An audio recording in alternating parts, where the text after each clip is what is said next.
সেই থানার বড়বাবু হচ্ছে সুদীপ্ত সান্যাল। তো আমাদের হাইকোর্ট বার অ্যাসোসিয়েশনের মেম্বার একজন আইনজীবী সৌরভ মণ্ডল গতকাল সন্ধ্যার সময় উনি ওই থানাতে তার মক্কেলের কথা মতো সে থানাতে যায়, ওই পুলিশ ফাঁড়িতে।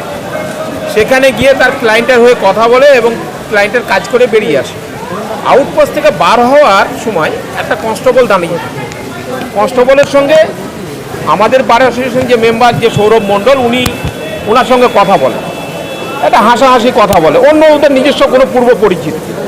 এমত অবস্থায় ওই নেপালগঞ্জ ফাঁড়ির যে ইনচার্জ সুদীপ্ত সান্যাল, বিষ্ণুপুর থানার অধীনস্থ নেপালগঞ্জ পুলিশ ফাঁড়ি, উনি দেখতে পেয়ে বলেন এই আপনার হাসাহাসি করছেন কী ব্যাপার? ওই না এমনি আমরা, হ্যাঁ আপনি কথা বলছেন মানে এত হাসাহাসি, এত ফাঁড়িতে কি আড্ডা মারার জায়গা? তো ফাঁড়ির মধ্যে নয় এটা, কিন্তু ফাঁড়ির বাইরের ঘটনা। এমন অবস্থা বলে স্যার আমি অ্যাডভোকেট, আপনি এর ধরনের কথা বলছেন। তো সেই সময় ওই সুদীপ্ত সান্যাল যিনি ইনচার্জ, উনি মদ্যপ অবস্থায় ছিলেন না সুস্থ ছিলেন জানি না, উনি ওই আইনজীবী সৌরভ মণ্ডলের হঠাৎ করে গলায় হাত দিয়ে টুঁটি চেপে ধরে, দেখবি আমি প্রশ্ন করছি চুপ থাকতে পারছিস না, এই ধরনের অশ্লীল ভাষায় গালাগালি। তারপরে ইনি আরও প্রতিবাদ করাতে এনাকে অ্যাসল্ট করা হয়েছে, brutally assaulted, sustaining injury. Sourav Mondal আইনজীবী অসুস্থ বোধ করেন, ইনজিওর্ড হন, তারপরে উনি হসপিটালে ট্রিটমেন্ট করান। এই ঘটনা আমাদের বার অ্যাসোসিয়েশন ক্যালকাটা হাইকোর্টে যথারীতি সৌরভ মণ্ডল যেহেতু অ্যাসোসিয়েশনের মেম্বার, উনি রিপোর্ট করেন, কালকে রাতেই রিপোর্ট করা হয়। সেই মতো আমাদের বার অ্যাসোসিয়েশনের সেক্রেটারি এবং আমরা সকলে ইন্টারফেয়ার করি, বিষ্ণুপুর থানায় যোগাযোগ করি। আমি নিজে আইসি বিষ্ণুপুরকে ফোন করি, আজকে সকালেও কথা হয়েছে। তো কেমন একটা উদাসীনতার একটা ব্যাপার মতো হচ্ছিল। তো যাই হোক, আমরা বার অ্যাসোসিয়েশন থেকে জেনারেল বডি আর্জেন্ট মিটিং ডেকে একটা ডিসিশন নিয়েছি, যতক্ষণ পর্যন্ত এই অপরাধী, এই যে অসভ্য একটা পুলিশ অফিসার যেনার মধ্যে কোনো ম্যানার্স নেই, যে আইনকে হাতে নেয় থানার মধ্যে, সেখানে সিসিটিভি নিশ্চয়ই আছে, সেখানে ক্যাপচার্ড আছে, জানি না সিসিটিভি সে সংরক্ষণ করবে কি উড়িয়ে দেবে। তো সেই অফিসারের বিরুদ্ধে আইনত ব্যবস্থা নিতে হবে, তাকে সাসপেন্ড করতে হবে, তার ডিসিপ্লিনারি অ্যাকশন নিতে হবে, এই ডিমান্ড করে আমরা আজকে রেজলিউশন নিয়েছি। চিফ জাস্টিস সহ সমস্ত হাইকোর্টের বিচারপতির কাছে রেজলিউশনে কপি পাঠানো হয়েছে। যতক্ষণ পর্যন্ত সংশ্লিষ্ট অপরাধী পুলিশ অফিসারের বিরুদ্ধে যথাযথ আইনি ব্যবস্থা না নেওয়া হয়, ততক্ষণ পর্যন্ত আমরা কর্মবিরতি পালন করব, আমরা কাজে যোগ দেব না।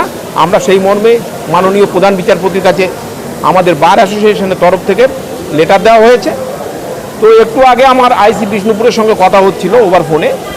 তো উনি বললেন যে ডায়মন্ড হারবার এসপি সাহেব নাকি একটা অ্যাকশন নিচ্ছেন, সংশ্লিষ্ট officer Sudipta Sanyal, sub inspector of police, ওনাকে একটা শোকজ করা হচ্ছে। কি আইনি ব্যবস্থা নেব ওটা শুনলাম, অফিসার ইনচার্জ বললেন।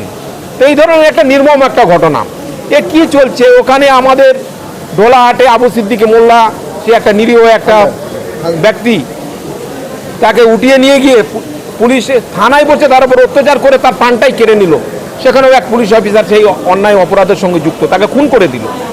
এখানে সাধারণ মানুষ, তারপরে এখানে আইনজীবী প্রহিত হলো, আইনজীবী আক্রান্ত, তার থানার মধ্যে।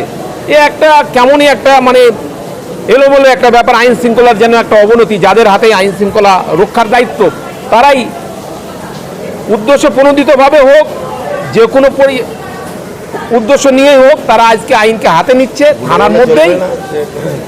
সাধারণ নাগরিক সহ আইনজীবীদের উপরে তারা হাত উঠাচ্ছে, আইনজীবীদেরকে আক্রান্ত করছে। এই ঘটনায় আমরা তীব্র নিন্দা জানাচ্ছি। গোটা কলকাতা হাইকোর্ট আজকে রেজলিউশন নিয়েছে, আজকে মাননীয় প্রধান বিচারপতির দৃষ্টি আকর্ষণ করা হয়েছে, অন্যান্য সমস্ত বিচারপতির কাছে রেজলিউশনে কপি পাঠানো হয়েছে। আমরা এর একটা প্রতিকার চাই।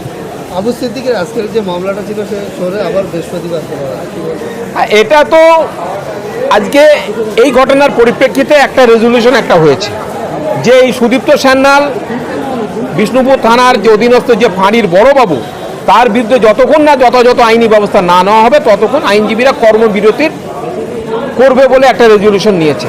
সেই কারণেই আবু সিদ্দিকের মামলা তো যেহেতু আইনজীবীরা এর মধ্যে যুক্ত, সেটাও একটা কারণ যে আগামী বৃহস্পতিবার হবে। হাইকোর্ট এটা ইন্টারফেয়ার করেছে এবং আমরা আশাবাদী যে একটা দৃষ্টান্তমূলক একটা শাস্তির ব্যবস্থা হবে এবং মাননীয় বিচারপতিও যথাযথ অর্ডার পাস করবেন।